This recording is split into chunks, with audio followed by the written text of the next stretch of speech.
On 2000, Nino Mulak exchanged I-do's with non-showbiz girlfriend Edith Milyare. While their marriage only lasted for 3 years, their union did produce a son, Alessandro Mulak. Nino is now in a long-term relationship with Diane Abbey, and they also have a son, Alonzo Andretti Mulak. Si Abby, she was into modeling. So, yun, we met dun sa isang event through friends. She's younger than me. She's much younger than me. She's only 21 now.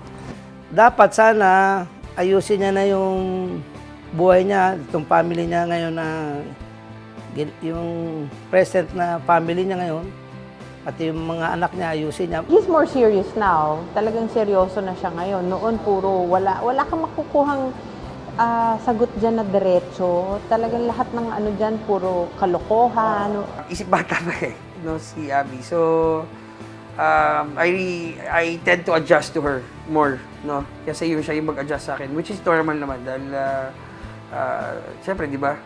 Ba't naman nakukuha ng kasing edad ko, di ba? Siyempre, dapat mas bata sa akin. He's a very responsible father. I don't think parang they look at Nino as someone who's very happy-go-lucky, someone who's parang hindi serious, someone who's just puro paloko. Hindi nila nakikita na sobrang ano yan as a father. I always try to give them the best. Kasi kaya naman eh. Buti ko sana kung talagang hindi kaya, di ba? Okay lang yun. Pero kung kaya ko, hanggat maaari, bibigay ko. Very ano naman siya sa mga anak eh, siguro yung mga gusto niya, lahat ng magaganda, lahat ng mga mamahaling bagay para sa anak niya, binibigay niya ngayon eh. So, continue niya lang yon at sana ma-emphasize niya sa mga anak niya na mag-aral at makagraduate. Siya yung nagdadala sa anak niya sa mga children's party, siya ang nagdadala sa anak niya sa mga park or sa sine. Palagi ko yung nakakasalubong na siya lang at yung mga anak niya ang nanonood ng sine. So, they don't know that he's like that. Ano ako, spoiler ako eh.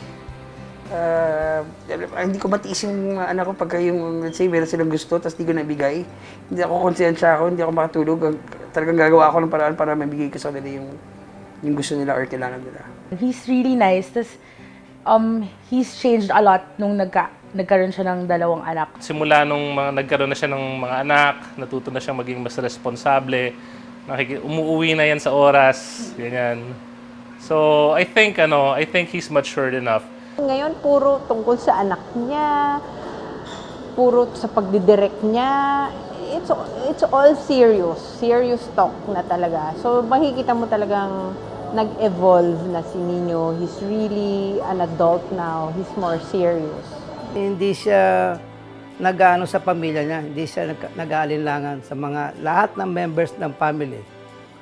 Pati ako, hindi siya nagko-question sa akin kung anong mga inagastos ko, kung saan ko dinadala yung mga ano, hindi siya yung maisip. Super sensitive niya, I think. Like, basta sobrang touching siya, sobrang malambot yung puso niya, ganun. Never pa siyang, as in, pumunta talaga sa kahit anong school function namin. Tapos, yung last year nga pumunta siya, tapos sobrang na-touch lang ako dun. I was like 6 years old. Birthday ko nun, tapos he woke me up. Tapos I remember nainis pa ako sa kanya nun kasi ginising niya ako.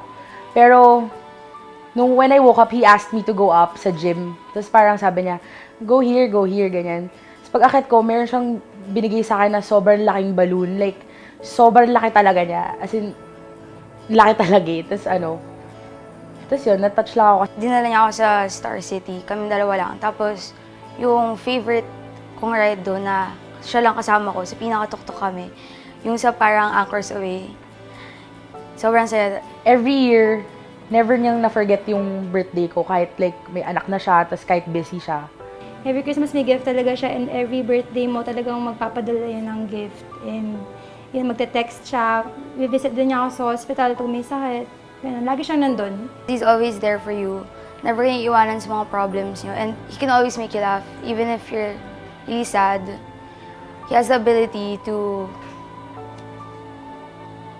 make you happy again. Kasi it's a natural talent for him. Prioridad ni Nino ang kanyang pamilya, kaya ginagawa niya ang lahat para sa kanila. Kasama na rito ang pamamahala sa kanilang iba-ibang negosyo. I'm very diplomatic, alam mo yun. Kasi artista ako, so syempre, maano ko talaga, natulong sa akin yung madali akong kausapin, madali akong lapitan.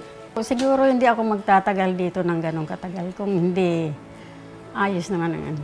Kahit sino kaya niyang pakisamahan, kahit yung mga people lang around here sa house, sobrang galing niya makakuha ng tao. Dahil nakakatawa din siya. And yun, dalang-dala niya yung sarili din niya. Mabait naman siya sa amin lahat ng mga kasama ko sa bahay. Kahit naman noon gano'n na sila sa akin na basta kung ano man yung halimbawa nagkamali ako, magpapaliwanag lang ako sa kanya. Ganun, yun. Kaya kikinggan niya naman. At bilang tagapamahala ng kanilang mga negosyo, Nino is the captain of the ship when it comes to this. Happy ako na nakikita din niya yung mga nagawa sa kanya. Very thankful siya. Very appreciative siya sa mga ginagawa ko din sa kanya. Hindi pinagmamalaki niya sa lahat ng tao. Kung ano man yung mga nagawa ko para sa kanya. Which is, na masaya din ako sa ginagawa niyang ganon. With all his hard work through the years, Nino deserves to enjoy every single luxury he has now. We always go out. We always go out of the country. Actually, we just came from a cruise. Nag-Bahamas kami, buong pamilya. Nung June lang, galing kami sa Bahamas. We rode the biggest ship in the world, yung Oasis of the Seas. Minsan nagko-cruise kami na buong family, sama-sama lahat, para magkaroon ng bonding uli, no? During our free time, we always go to our beach house sa Tali Beach. We have a boat there, may jet ski kami ron. Tapos meron din kaming farm sa Lipa. So yun, doon kami nagbabanding talaga pamilya. Yun yung parang pag Holy Week, pati ba empleyado namin kasama doon. Buong Mega Melt kasama doon. Usually when we go sa beach or pag pupunta ako sa room niya, hingi ng food. And yun, pag dinadalo ko din yung anak niya. Siya nga ang eldest, protective naman siya sa mga kapatid niya babae. Lahat babae kapatid niya eh. So, very protective naman siya dyan. Siya yung person na super easy makipag-get along with kahit na yung age gap namin. Medyo malayo na talaga. Nino is a very nice person. Mabait siyang pamangkin, magalang. Sa siya, okay siya as pamangkin. Sana dumating yung araw na manumbalik ulit yung sigla ng pelikulang Pilipino na nakagawa tayo ulit ng 300 films a year, no? Na mas malakas yung Filipino films kaysa sa international films. Kasi India ganun kaya naman nila di ba? Bakit tayo, imbis na nadadagdagan, nababawasan, di ba?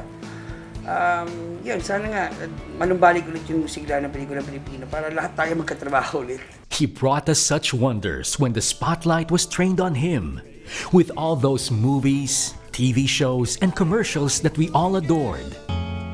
Huwag niyo sana ipagkait na mahal namin kayo. He brought wonders as well after showbiz with the success of his businesses. Nino Mulak has his own special way to maintain the wonder around him. Kung mabubuhay ako ulit, it would be Nino Mulak, the wonder boy, and me just taking steps back. I miss the guy, but he's always nice. He's always the same Nino. Kasi ibang tao dyan, pag child star, habang child, big time. Nung tumanda na, namulubi na. Siya hindi. Marunong gumamit ng pera. So, continue niya lang yun at sana ma-emphasize niya sa mga anak niya na mag-aral at makagraduate. Pinanganak yan na showbiz, hanggang mamamatay yan, nasa showbiz pa rin siya. Whether in front of the camera or behind it, there still lives the El Nino phenomenon.